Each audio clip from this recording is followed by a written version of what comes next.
하나님 말씀은 신명기 11장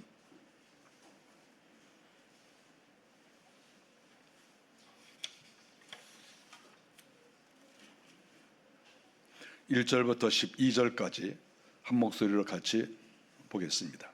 그런즉 내 하나님 여호와를 사랑하여 그가 주신 책무와 법도와 규례와 명령을 항상 지키라. 너희의 자녀는 알지도 못하고 보지도 못하였으나 너희가 오늘날 기억할 것은 너희의 하나님 여호와의 교훈과 그의 위엄과 그의 강한 손과 펴신 팔과 애굽에서 그 왕 바로와 그 전국에 행하신 이적과 기사와 또 여호와께서 애굽 군대와 그 말과 그 병거에게 행하신 일, 곧 그들이 너희를 뒤쫓을 때에 물에 그들을 덮어 멸하사 오늘까지 이른 것과 또 너희가 이곳에 이르기까지 광야에서 너희에게 행하신 일과 르벤 자손 엘리압의 아들 다단과 아비람에게 행하신 일, 곧 땅이 입을 벌려서 그들과 그들의 가족과 그들의 장막과 그들을 따르는 온 이스라엘의 한가운데에서 모든 것을 삼키게 하신 일이라. 너희가 여호와께서 행하신 이 모든 큰 일을 너희의 눈으로 보았느니라. 그러므로 너희는 내가 오늘 너희에게 명하는 모든 명령을 지켜라. 그리하면 너희가 강성할 것이요 너희가 건너가 차지할 땅에 들어가서 그것을 차지할 것이며 또 여호와께서 너희의 조상들에게 맹세하여 그들과 그들의 후손에게 주시라 하신 땅, 곧 젖과 꿀이 흐르는 땅에서 너희의 날이 장구하리라. 내가 들어가 차지하려 하는 땅은 내가 나온 애굽 땅과 같이 아니하니 거기에서는 너희가 파종한 후에 발로 물대기를 채소밭에 댐과 같이 하였거니와 너희가 건너가서 차지할 땅은 산과 굴자위가 있어서 하늘에서 내리는 비를 흡수하는 땅이요 네 하나님 여호와께서 돌보아 주시는 땅이라. 연초부터 연말까지 내 하나님 여호와의 눈이 항상 그 위에 있느니라. 아멘.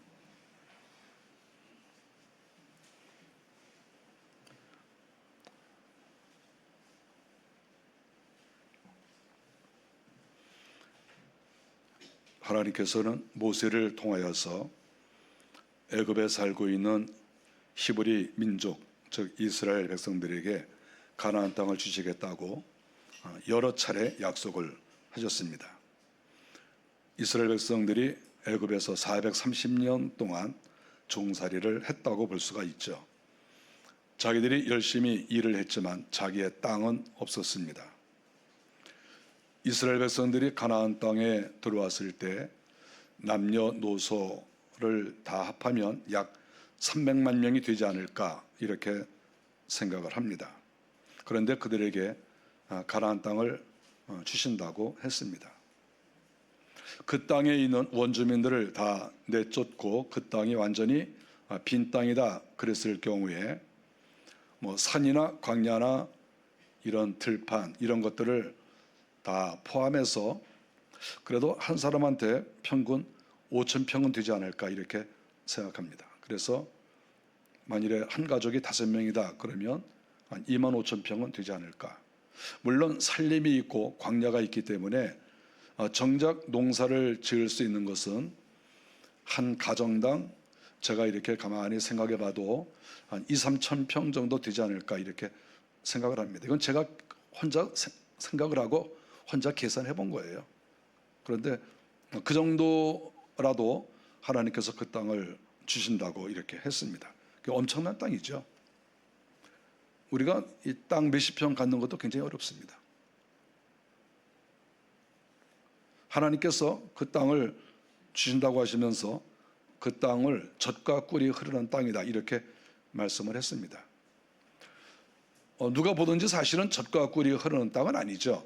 거기가 사막이 많이 있지 않습니까? 광야도 많이 있고 또 비도 적당히 잘 안 내렸습니다. 그래서 뭐 이거를 젖과 꿀이 흐르는 땅이라고 말할 수 있을까 이렇게 생각할 수 있지만 하나님께서는 그런 땅이라고 생각을 하셨어요. 하나님은. 그리고 또 장차 그런 땅으로 만들겠다고 하신 거죠.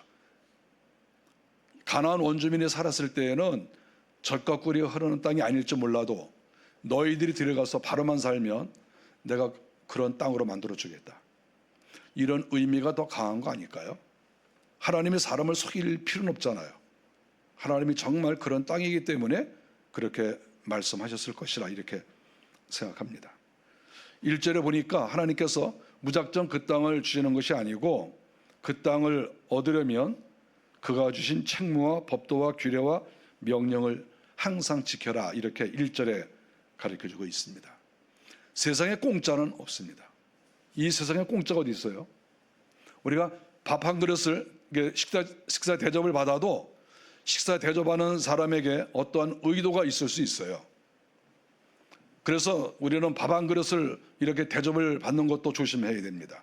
거기에 어떤 생각이 있을지도 모르니까 굉장히 조심을 해야 돼요. 세상에 공짜는 없어요. 하나님도 공짜는 없어요. 이스라엘 백성들에게 내가 너희들에게 땅 주는데 너희들 할 일이 있어, 이렇게 말씀하시는 거죠. 너희의 책무가 있다. 너희가 할 일이 있다는 거예요. 또 내가 정해놓은 법도도 있고 규례도 있고, 그러니까 너희들이 이거 다 지켜야 된다. 내가 명령하는 거 너희가 항상 지켜라. 1절에 보니까 항상 지켜라, 이렇게 말씀을 했습니다. 자기가 기분이 좋을 때는 지키고 또 뭐 마음이 좀 상해 있으면 아니 안 지킨다고 이렇게 하는 게 아니라 항상 하나님 앞에서는 지켜라, 이렇게 말씀을 하십니다. 하나님이 왜 이렇게 말씀을 하십니까? 하나님이 이스라엘에게 큰 은혜를 베푸시기 때문에 이렇게 말씀하고 있죠. 하나님은 이미 은혜도 주셨고 앞으로도 은혜를 주신다는 거예요. 그러니까 내 말을 들으라는 거죠. 아니, 세상에 은혜를 주는 사람의 말을 안 듣는 사람이 있어요? 그건 말이 안 되죠. 나에게 은혜를 주는데 왜 그 사람의 말을 안 들어요? 그건 당연한 얘기 아니겠어요? 그러니까 하나님께서 내가 너희들에게 은혜를 베푸니까 너희들 내 말 들어, 이렇게 말씀을 하시는 것은 그건 너무나도 당연한 것이라고 볼 수 있습니다. 하나님께서 허락하신 여러 가지 법을 한마디로 말해서 우리는 율법이다, 이렇게 말할 수 있거든요. 그랬을 때 하나님이 정해놓으신 그 율법을 너희들이 잘 지켜라, 이렇게 말씀을 하십니다. 하나님은 이렇게 가나안 땅을 주신다고 했는데 아직 준 건 아니잖아요. 그런데 하나님은 이렇게 당당하게 말씀하시는 이유가 뭐냐 하면 2절 이하에 보면 하나님은 큰 일을 행하시는 분이다, 이렇게 말씀하고 있습니다. 하나님은 보통 분이 아닌 거예요. 우리가 사람도 훌륭한 사람들이 있잖아요. 기업가들도 대단한 기업가가 있습니다. 또 지식이 많은 사람도 있고 또 천재들도 있어요. 정말 이 땅에는 대단한 사람들이 많거든요. 그런데 그런 사람들 100명, 1000명, 10,000명 모아놔도 하나님하고는 비교할 수가 없어요. 하나님은 엄청난 분이에요. 우리가 깊이 기도하시고 하나님을 체험을 많이 해보신 분들은 알아요. 이 하나님은 우리 인간들 다 합해놔도 하나님하고 견주었을 때 하나님을 이길 수 없다. 그거 다 알아요. 하나님은 엄청나신 분이에요. 우리가 상상할 수 없는 그런 분이죠. 너무 엄청나니까 사람들이 엄두를 못 내서 가까이 가지도 못하고 알려고 하지도 않지만 그거는 어리석은 일이죠. 하나님이 그렇게 크신 분이기 때문에 그 분에게 가까이 가려고 노력을 해야 된다, 이렇게 말할 수 있죠. 2절에 보니까 하나님은 징계의 위엄과 그 강한 손과 펴신 팔과, 하나님은 그 위엄이 있으신 거예요. 징계를 내리시는데 무시무시한 거예요. 강한 손과 펴신 팔과, 하나님은 이 손이 강한 거예요. 무시무시한 거예요. 하나님의 팔은 보통 팔이 아니죠. 우리가 복싱 선수를, 저는 군 생활할 때 같이 이렇게 있었는데 그 랭킹에 들어가 있는 프로 선수가 있었어요. 제 부하가 있었는데 정말 어마어마해요. 이렇게 이러면 이 팔뚝이 뭐 근육이 이래요. 한 번 딱 치면, 누구든지 딱 치면 아야 그러는 게 아니라 탁 치면 2m 3m 저쪽에 나가서 떨어져요. 팍 치면 너무 센 게 너무 세. 그러니까 제가 내 부하라도 말을 함부로 못해요. 한 대 맞을까 봐. 맞으면 가는 거야 이게. 그러면 사람도 팔에 힘이 세면은 우리가 함부로 못하잖아요. 근데 하나님은 자기를 팔로 이렇게 묘사를 하셨어요. 너 내 팔 강하다. 이건 이 팔은 이게 암이잖아. 이게 군대의 힘과 마찬가지잖아. 이게 너 내 팔 강하다, 나 무시무시해, 나한테 한 대 맞으면 가는 거야. 하나님은 그런 의미로 말씀하신 거예요. 그 강한 손과 펴신 팔. 하나님은 손이 길어서 손이 안 닿는 데가 없어요. 어느 나라든지 어느 구석이든지 하나님은 손이 다 가요. 그러니까 모든 것들을 하나님은 다 주장할 수 있다. 이렇게 모세를 통해서 말씀을 하셨습니다. 3절에 보니까 애굽에서 이적과 기사를 행했다 이렇게 말씀하십니다. 모세가 애굽에서 10가지 재앙을 내리지 않았습니까? 놀라운 일이죠. 그 10가지 재앙 하나하나를 생각해 볼 때 바로 왕이 꼼짝을 못할 정도 아니겠습니까? 여러분, 바로라고 하는 것은 어마어마한 그런 존재 아닙니까? 신과 같은 존재죠. 그런데 그런 바로가 모세 앞에서 꼼짝 못했어요. 왜냐하면 모세가 하나님께서 말씀하시는 대로 딱딱 명령하니까 재앙이 막 내려오는 거예요. 상상하지도 못하는 재앙이 막 내려오는 거예요. 하나님은 그런 능력이 있으신 분이고 모세는 하나님이 쓰시는 사람이니까 또 그런 능력이 거기에서부터 나왔다. 바로 왕이 거기에서 굴복한 거 아닙니까? 4절에 보면 애굽 군대와 그 말과 그 병거에 행하신 일, 그거는 어떤 일입니까? 애굽의 군대가 이스라엘 백성들을 따라서 홍해로 들어왔습니다. 이스라엘 백성들이 홍해를 건너가니까 바로의 군대가 우리들도 할 수 있다, 이렇게 흉내를 낸 거죠. 그래서 이스라엘 백성들이 다 건너간 다음에 바로의 군대가 따라왔을 때 하나님께서 그들을 앞에 안개를 끼게 하시고 빛을 비추셔서 앞이 보이지 않게 했어요. 그래서 결국은 건너가지 못하고 그 홍해 속에 다 들어가 버렸어요. 저도 홍해를 가봤는데 홍해 그 물이 넓어요. 넓고 그 물이 엄청나게 셉니다. 거기 다 들어가 버린 거예요. 하나님이 그렇게 하셨어요. 하나님의 말씀을 믿지도 않고 하나님을 조롱하고 하는 그런 사람들은 가치가 없는 거예요. 하나님이 다 물속에 수장을 시켜버렸다. 성경에 그렇게 기록을 해놨습니다. 5절에 보니까 너희가 이곳에 이르기까지 40년간 광야에서 행하신 일, 광야에서 40년 동안 하나님께서는 수많은 일을 행하신 것을 알 수 있습니다. 하나님께서 이렇게 사람 죽인 이야기를 많이 하고 계세요. 애굽 사람들 내가 다 죽였다 이렇게 말씀하시고, 또 6절에 보니까 또 이스라엘 사람을 죽인 이야기도 하고 계세요. 르벤 자손 엘리압의 아들 다단과 아비람에게 행하신 일, 이렇게 말씀을 하시잖아요. 이거는 뭡니까? 이제 고라가 이제 그 모세와 아론에 대항한 그런 일이 아니겠어요? 이랬을 때 이 고라는 레위 사람이잖아요. 그런데 여기 보니까 르벤 자손이라고 이렇게 했습니다. 르벤 자손 다단과 아비람이 이렇게 그 고라를 부축해 가지고 이렇게 사람들 250명 모아서 자기들이 뭘 해보겠다 이렇게 하지 않았습니까? 그랬을 때 하나님께서 모세에게 야야, 내가 걔들 다 죽여버릴 테니까 걱정하지 마. 그래서 하나님께서 성경에 보니까 250명을 다단과 아비람 다 해가지고 이 지진이 일어나서 땅이 딱 갈라지더니 다 들어가 버렸어요 거기. 그러니까 하나님께서는 이 자연을 마음대로 움직이시는 분이에요. 이 자연에게 은혜를 주시기도 하고 축복하시기도 하고, 어떤 경우에는 그거를 하나님이 그 자연의 재해를 내리시는 거죠. 지진이 일어나기도 하시고 홍수도 일어나고 태풍도 일어나게 하고 뭐 온갖 그런 재해를 하나님께서 발생하실 수 있는 그런 분이다 하는 것을 성경에서 가르쳐주고 있는 거예요. 사람도 하나님이 마음대로 움직이시고 이 땅도 마음대로 움직이시죠. 기후도 움직이실 수 있고 하나님은 다 움직이시는 거예요. 태풍이 불어온다, 그것도 하나님께서 얼마든지 움직일 수 있고 하나님이 방향도 바꿀 수 있는 거예요. 하나님이 뭐 직진으로 가라 그렇게 할 수도 있고 뭐 90도 방향을 틀어라 뭐 그럴 수도 있고 하나님 마음대로 하시는 거예요. 지금 성경에 보면 하나님이 다 그렇게 하신다고 그랬어요. 8절과 9절에 보니까 하나님께서는 또 보상을 하시는 분인 것을 또 알 수 있습니다. 너희가 강성할 것이요 이렇게 말씀하셨는데 어떻게 강성해지느냐? 하나님의 말씀을 잘 들으면 내가 너희를 강성하게 할 것이다 이렇게 말씀했습니다. 저는 강성이라는 말을 굉장히 좋아합니다. 저는 이 강한 것을 좋아해요.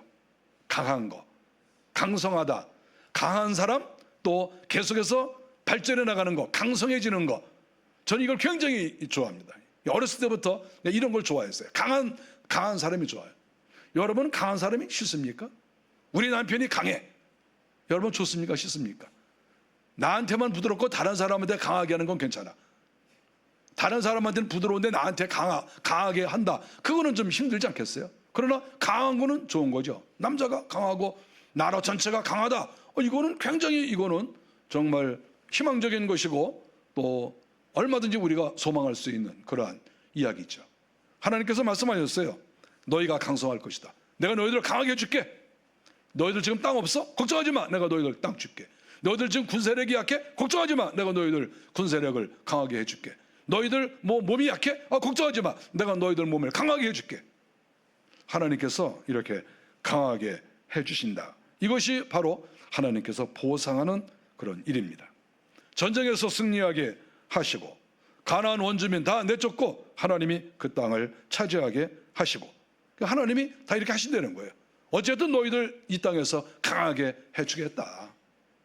이렇게 약속하시는 거죠. 저는 아주 이런 말씀만 들으면 아주 가슴이 벅차요. 하나님 저 강하게 해주십시오. 제가 너무나 약합니다. 저를 강하게 해주십시오. 육체도 강하게 해주시고 정신력도 강하게 해주시고 나의 경제력도 강하게 해주시고 내 활동 범위도 강하게 해주시고 하나님께서 하나님의 말씀을 듣는 자에게 이렇게 해주신다고 했으니까 그런 것이 저에게 나타나게 해주십시오. 저는 그런 기도를 아주 자주 합니다. 하나님의 사람은 보통 사람처럼 사는 거는 그건 좀 불만족이죠. 또 우리가 약하게 산다는 것은 그거는 하나님의 사람으로서 그건 좀 뭔가 이렇게 어울리지 않는 그런 것이라고 볼 수 있어요. 왜냐하면 하나님은 강한 것을 좋아하시기 때문에 하나님은 자기 자신도 강하지만 자기 백성도 강하게 해주시겠다 이렇게 말씀을 하셨기 때문에 그렇습니다. 너희가 건너가 차지할 땅에 들어가서 그것을 차지할 것이요.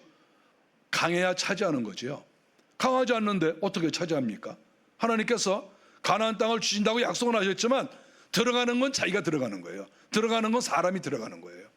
자기들 발로 들어가야 되고 자기 발로 전쟁을 해야 돼요. 그런데 하나님이 도와주시는 거예요. 무조건 하나님이 도와주시는 게 아니라 발에 힘을 주시고 또 싸움을 잘하게 하시고 작전도 잘 짜게 하시고 그래서 결국은 하나님께서 그 땅을 차지하게 해주시겠다 이렇게 말씀을 해주시는 거지요. 9절에 보니까 젖과 꿀이 흐르는 땅에서 너희의 날이 장구하리라. 좋은 땅에서 젖과 꿀이 흐르는 거예요. 좋지 않은 땅에서 오래 살면 뭐합니까? 좋은 땅에서 너희와 너희 후손과 너희 나라가 장구해질 것이다 이렇게 하나님께서 약속을 하셨습니다. 제가 이스라엘 땅에 가봤을 때 사실 많이 이렇게 실망을 했습니다. 왜냐하면 이렇게 이스라엘 땅을 가보면 광야가 많잖아요. 광야. 제가 버스를 타고 쭉 지나가면서 그 땅을 오랫동안 봤습니다. 한참을 보면서 생각했어요. 그래서 제가 누군지는 모르지만 저 옆에 있는 사람한테 제가 이 얘기한 적이 있어요. 여기에 땅 10만 평 주면 여기 살 거냐 그랬더니 옆에 있는 사람이 싫다고 그랬어요. 10만 평 얼마나 큽니까? 10만 평. 여러분 10만 평 이거 굉장히 큰 거잖아요. 그런데 10만 평 준다 그러면 살겠냐 그러니까 싫대요. 안 산대. 서울에 10평 있는 게 나아. 그렇지 않습니까? 좋지 않은 땅에 오래 살면 뭐예요? 그 땅 많이 주면 뭐예요? 그 아무 필요가 없어요. 그런데 하나님께서 약속하신 것은 뭡니까?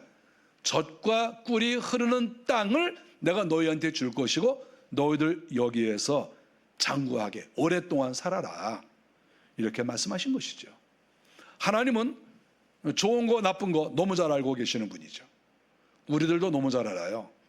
좋은 거 나쁜 거 우리 잘 압니다. 몇 살만 돼도 다 알아요. 이건 좋은 거 이건 나쁜 거, 이건 싼 거 이거 비싼 거, 그거 모르는 사람이 몇 있어요. 그거 다 잘 알아. 하나님은 그거 너무 잘 아세요. 하나님은 하나님께서 내가 너희들에게 좋은 거 주겠다.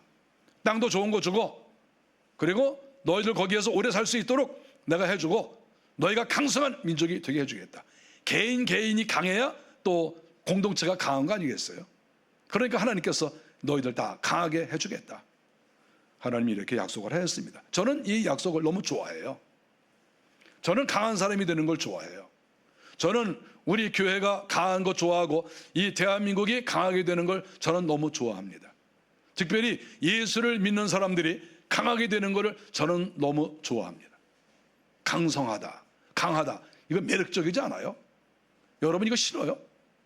저는 상당히 이 말씀이 전 좋습니다.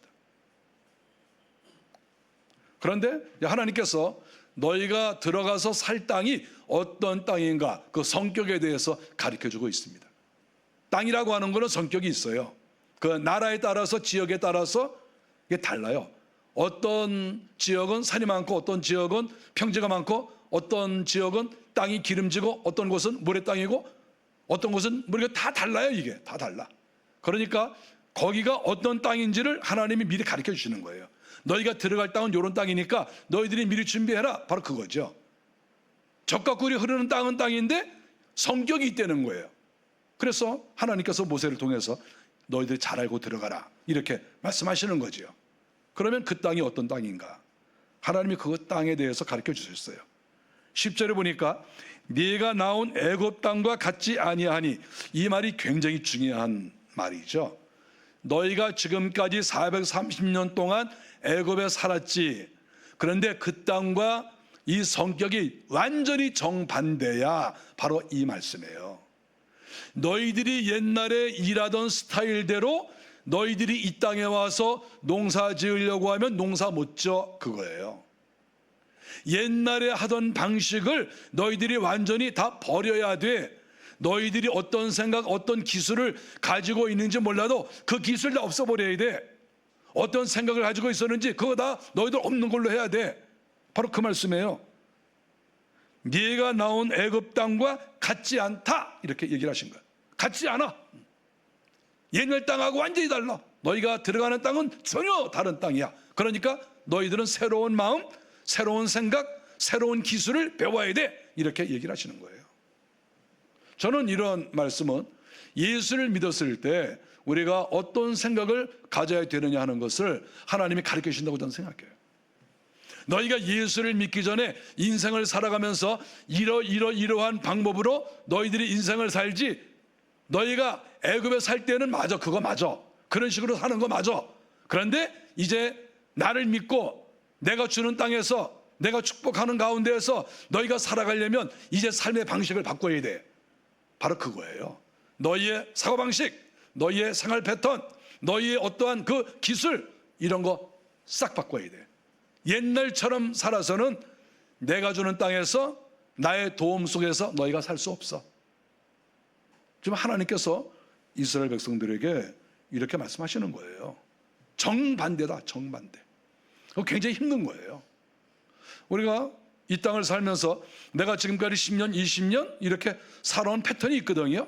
근데 그거를 내가 하루 아침에 바꿔서 새로운 패턴으로 나아간다, 이거요 굉장히 어려워요. 굉장히 어렵습니다. 거의 못 바꾸는 경우가 많아요.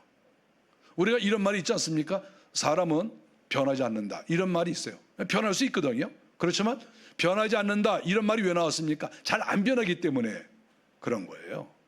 사람 잘 안 변해요. 변하는 사람도 있죠. 잘 안 변하거든. 왜 그렇습니까? 그렇게 살아왔는데? 그렇게 살아온 걸 어떻게? 이거 굉장히 중요한 얘기예요. 우리가 정말 잘 알아야 될 것은, 내가 어떤 사람을 가까이 하거나 어떤 사람을 또 이렇게 결혼을 한다거나 그랬을 때 어떤 사람의 그 약점을 보면서 단점이나 또 뭔가 단점이나 약점은 아니더라도 뭔가 패턴이 다르다 그러면 저거 내가 고치면 되겠지, 그거요 어리석은 생각이에요. 못 고쳐요. 그거 가까이 하지 않든지, 그렇지 않으면 포기를 하든지 그런 것이지, 내가 고칠 수 있어, 그거 교만이에요. 교만. 안 고쳐져요. 제 친구들 결혼 생활 40년 이상 다 했거든요. 친구들 만나서 이렇게 대화해보거든요. 처음에 결혼할 때 그 자기 부인이 지금도 똑같대. 하나도 안 변했대. 하나도 안 변해. 우리 집한테는 어떠냐고 물어보지 마세요. 우리 집은 물어보지 말고. 그러면 설교를 못해. 하나도 안 변해. 하나도 안 변해. 그거 착각이에요, 착각. 잘 안 변해요. 근데 가끔 변하는 사람이 있어요, 좋은 쪽으로. 근데 그거는 성령이 좀 이렇게 역사해야 돼요. 그러면 좀 변해. 그리고 뭐 심각한 그런 일을 겪어야 돼. 그러면 변해요. 그러나 이게 일반적인 그런 생활을 해가지고는 변하지 않아요. 그거는 어느 집이나 마찬가지예요. 근데 하나님께서 말씀하시기를 너희들 변해야 돼, 그거예요. 전혀 다르니까. 사는 방법이 완전히 다르다. 너희들이 가나안 땅 들어가면 그때부터는 옛날 걸 완전히 잊어버려야 돼. 이렇게 지금 말씀하고 계시는 거예요. 그러면 그 땅의 성격이 어떻다고 말씀하십니까? 11절에 보니까 산과 골짜기가 있어 하늘에서 내리는 비를 흡수하는 땅이다. 그 애굽 땅하고 다르다는 거죠. 그러니까 애굽 땅은 어떤 땅이라는 겁니까? 애굽 땅은 우리가 뭐 다 알겠지만 애굽 땅은 강이, 이 나일강이 굉장히 큽니다. 이게 강이 제가 가봤지만 강폭이 얼마나 넓고 물의 양이 어마어마합니다. 물의 양이. 그러니까 그 강 주변에 농사를 지을 때 물을 얼마든지 끌어 쓸 수 있어요. 이렇게. 그리고 그 옆에 농사들이 잘 됩니다. 그리고 사막이 많이 있지만 그 강변 쪽에는 아주 이거 숲을도 우거지고 굉장히 살기가 좋아요. 그래서 애굽 사람들은 항상 물이 있기 때문에 걱정을 안 해요. 비가 오고 안 오고 걱정 안 해요. 왜냐하면 항상 물이 흐르니까. 그러니까 거기에서 물을 댈 때는 이렇게 그 물 대는 거 있잖아요. 발로 이렇게 물통을 이렇게 걸어가지고 물레방아처럼 이렇게 해서 발로 이렇게 밟으면 물통이 이렇게 올라와가지고 이쪽으로 딱 넘어가거든요. 그렇게 해서 이렇게 물 대는 거예요. 이렇게 발로. 아무것도 안 해요. 이렇게 발로 이렇게 하면은 물이 딱 이렇게 양동이에 이렇게 담겨져가지고 다 넘어가서 물을 쫙 대거든요. 그러니까 걱정 하나도 안 해. 비가 오든지 안 오든지 전혀 신경 쓸 필요가 없어요. 우리가 애굽에 가면 하나 좀 우리나라에서 못 보는 장면을 보는데 애굽에는 이 지붕을 해놓은 집이 별로 없어요. 지붕이 별로 없어. 그냥 이렇게 1층, 2층, 3층 집을 져놓고 그 지붕은 그냥 이렇게 슬라브처럼 그냥 돼 있어요. 그래서 제가 사람들한테 아니 저기 지붕 저렇게 없냐 그랬더니 여기는 지붕 필요 없어요. 왜요? 비가 잘 안 오니까 뭐 안개만 좀 끼고 비 와야 조금 오다가 끝나요. 그러니까 지붕 필요 없어요. 창문이 없는 집이 많아요. 그래서 어떻게 저렇게 도시에 창문이 없습니까? 창문 필요 없어요. 바람 슬슬 들어오죠. 비 안 들어오죠. 그러니까 뭐 상관없대요. 창문 없고 지붕도 없어. 그리고 그냥 사람 다 살아요 거기서. 완전히 달라요 이게 비가 안 오니까. 그런데 살고 있었는데 하나님께서는 너희가 들어가 사는 데는 비가 올 때는 확 온다 이거예요.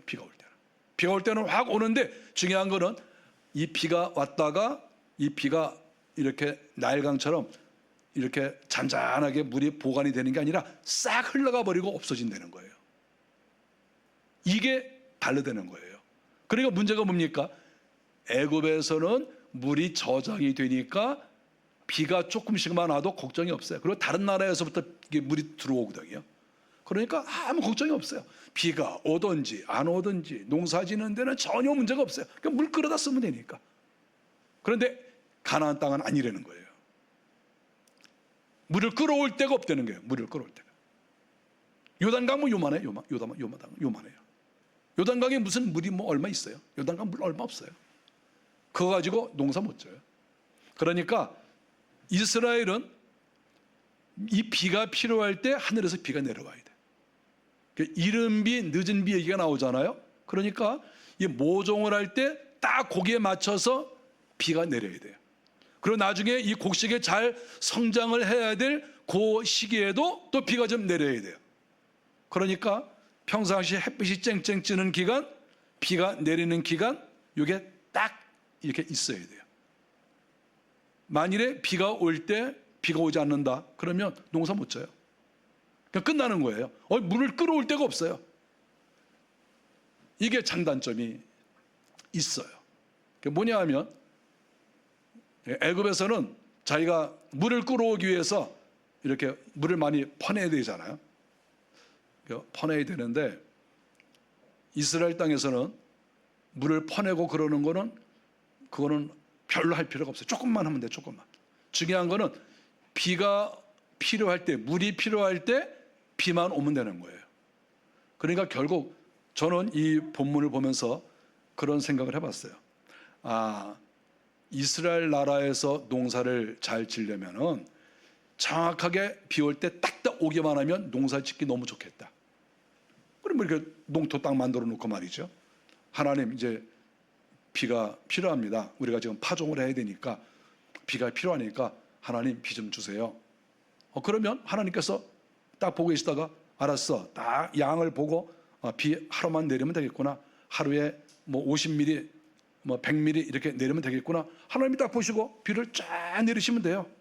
그 비를 쫙 내려주시면 이제 딱 끝나면 됐습니다. 그리고 이제 농사 쫙 짓고 그래서 이제 곡식들 잘 자라고, 또 물이 또 필요하게 되면 하나님 또 물이 좀 더 필요하네요. 그러니까 하늘 쳐다보고 얘기하면 하나님이 또 보고 있다가 그래 알았어. 그래서 또 적당하게 비 쫙 내려주시고, 그러면 진짜 할 일 없는 거예요.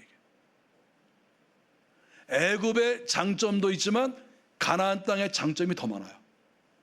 이게 기가 막힌 거예요. 이게 자기도 물론 노력하고 애를 쓰지만 정확한 때에 필요한 양의 그 비를 하나님이 내리시기만 하면 이거 기가 막힌 거예요. 기가 막힌 거예요.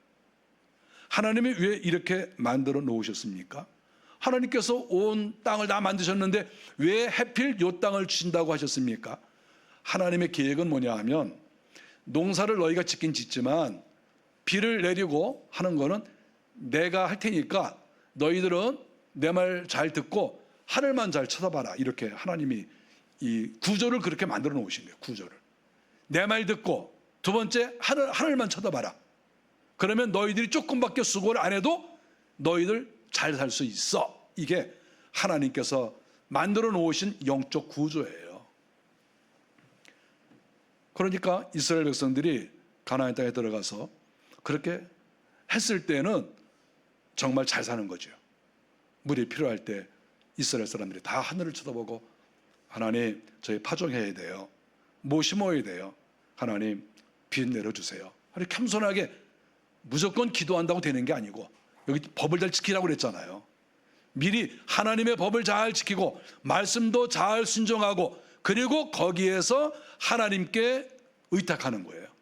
아무런 노력을 하지 않고 자기 멋대로 살다가 기도한다고 되는 게 아니고, 하나님의 법을 잘 지키고 그 다음에 필요할 때 하나님 물이 필요합니다. 비를 내려주세요. 그러면 하나님께서 아주 적당한 양을 잘 내려주시는 거예요.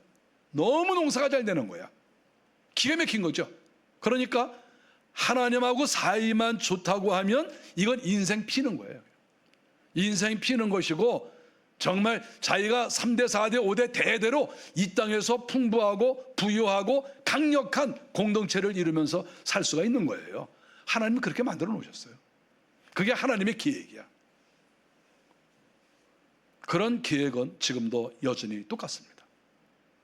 저는 성경을, 제가 목사인데 성경을 얼마나 많이 봤겠어요. 저는 초등학교 들어가기 전부터 성경책이 있었어요. 제 성경책이. 글씨도 잘 모르지만 아버지가 성경책을 사줘서 제가 유치원 다니지도 않았지만 학교 들어가기 전에도 성경책이 있었어요. 제 성경이 이렇게 있어요. 그렇게 읽는 거죠. 제가 지금까지 얼마나 성경을 많이 봤겠냐고. 설교를 얼마나 많이 했겠어요. 20살 때부터 설교를 했는데. 저는 성경을 읽으면서 연구하면서 깨닫는 게 뭐냐 하면, 옛날이나 지금이나 똑같다. 이 시대가 아무리 변해도 하나님의 어떠한 영적 원리는 절대 변하는 게 없어요. 똑같아요. 하나님은 변하신 적이 없어요. 하나님은 변하신 적이 없어요. 하나님의 마음이 똑같아요. 지금 이 말씀을 하신 것이 지금부터 3500년 전이에요. 그런데 그때나 지금이나 하나님은 똑같습니다. 첫째, 너희들은 내 말을 잘 지켜라. 내가 강하다는 것을 너희가 받아들여라. 내가 복을 줄 수도 있고 내가 징계를 내릴 수도 있다는 것을 너희가 알아라. 이게 하나님께서 기본적으로 말씀하시는 거예요. 그리고 너희들 이 땅에서 사업을 하거나 어떤 일을 할 때 항상 나를 바라봐라. 내가 도와줄게. 바로 그거잖아요. 너희들이 애쓰고 수고하는 거 물론 당연하죠. 그래야 되는 거지만, 그러나 결국은 하나님께서 도와주시지 않으면 아무것도 안 된다. 그것을 말씀하시는 거죠. 그래서 우리는 늘 하늘을 쳐다봐야죠. 하나님, 제가 이런 일이 있습니다.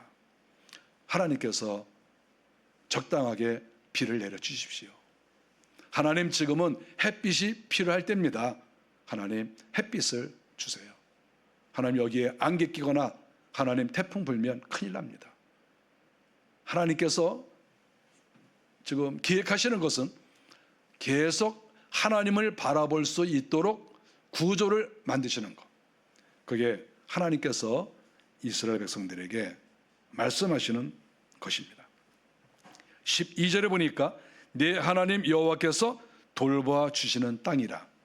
하나님이 알아서 농사 짓게 되는 거예요. 결국은 너희들이 밭에 나가서 좀 일하고 하지만 너희들 힘으로 농사 짓고 너희들이 부자 되는 거 아니야. 하나님께서 여호와께서 돌보시는 땅이다.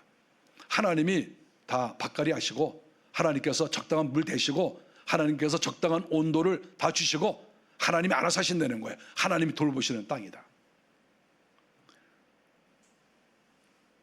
시편 65편 11절에 보면은 이런 말씀이 나옵니다. 하나님의 눈이 항상 1년 내내 그 위에 있다. 하나님께서 눈이 계신 거죠. 우리가 하나님의 형상대로 지음을 받았잖아요. 그러니까 하나님께 눈이 있겠습니까? 없겠습니까? 하나님 당연히 눈이 있죠. 그러면 하나님이 두 눈이 이렇게 있는데, 하나님은 눈이 뭐 두 개만 있다고 볼 수는 없죠. 근데 어쨌든 예수님은 눈이 두 개잖아요. 예수님 눈 두 개. 하나님은 눈 두 개라고 볼 수는 없죠. 왜냐하면 그 공중에 떠 있는 그 생물은 눈이 뭐 수도 없이 있다고 그랬잖아요. 그러니까 하나님의 눈은 셀 수도 없다, 이렇게 봐야죠. 어쨌든 주님이 눈이 두 개시니까 주님이 이렇게 두 눈으로 항상 이렇게 이 땅을 보시는 거죠. 우리의 집도 보시고, 우리의 사업체도 보시고, 우리가 하는 것도 보시고, 항상 하나님은 우리를 보고 계시는 거예요. 이렇게 우리는 그거를 또 생각하고 있어야 돼요. 내가 어떤 일을 하든지 항상 하나님이 나를 보고 계신다. 굉장히 중요한 이야기예요. 뭐 글씨를 하나 써도, 뭐 계산을 하나 해도, 지금 내가 2자를 쓰고 3자를 쓰는 거 하나님께서 이거 보고 계신다. 이거를 우리가 믿어야 돼요. 이거 하나하나 다 보고 계시는 거예요. 정확하게 하는지, 진실되게 하는지, 뭐 사기성이 없는지. 만일에 내가 정확하게 2자를 써야 되는데 내가 만약에 3자를 쓴다, 그러면 하나님께서 보고 계시다가, 야, 너 이거 2자 써야 되는데 왜 3자 써? 하나님이 그럴 거 아니겠어요. 성경에 이렇게 나와 있잖아요. 두 눈이 항상 거기에 있다. 우리가 살아가면서 하나님께서 지금 나를 두 눈으로 계속 보고 계신다, 이것을 늘 의식하면 믿음이 좋아질 수 있어요.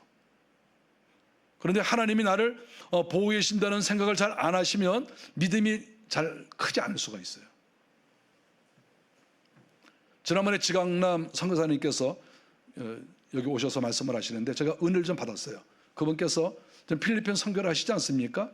그런데 그 필리핀에서 이렇게 자기가 목회하는 그 교회에 회개를 그렇게 많이 강조하는 거죠. 그래서 회개를 계속 하게 해서 은혜를 많이 받았어요. 그 교인들이 은혜를 많이 받았죠. 근데 그 교회에서 어떻게 했냐면 회개도 많이 하라고 하고, 그 다음에 그 주님의 그 초상화가, 주님의 그림 있잖아요.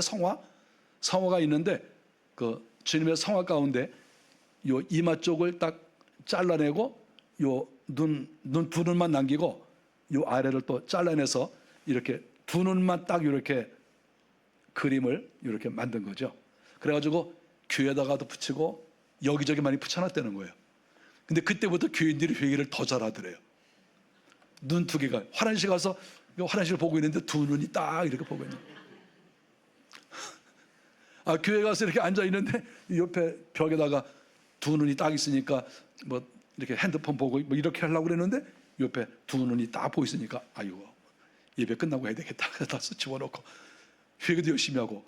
목사님이 그러시는데 너무 제가 감동을 받았어요. 우리 인간은 별 수 없구나. 하나님이 우리를 보고 계신다, 아무리 얘기를 해도 뭐 그러나 보다 이렇게 생각할 거 아니에요.